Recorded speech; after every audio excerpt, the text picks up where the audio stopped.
اعوذ باللہ من الشیطان الرجیم، بسم اللہ الرحمن الرحیم۔ السلام علیکم دوستو، آپ سب سے گزارش ہے کہ ایک بار درود شریف پڑھ لیں اور اس ویڈیو کو پورا دیکھیں، ہو سکتا ہے آپ میں سے کئی لوگوں کی زندگی بدل جائے۔ حضرت محمد صلی اللہ علیہ وآلہ وسلم نے جہنم میں کیا دیکھا؟ وہ کون سی عورتیں ہیں جو سب سے زیادہ جہنم میں جائیں گی؟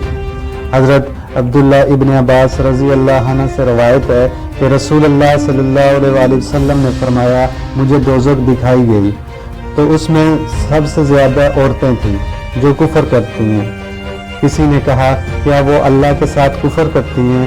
آپ صلی اللہ علیہ وآلہ وسلم نے فرمایا کہ خامند اور ان کے احسانات کی ناشکری کرتی ہیں۔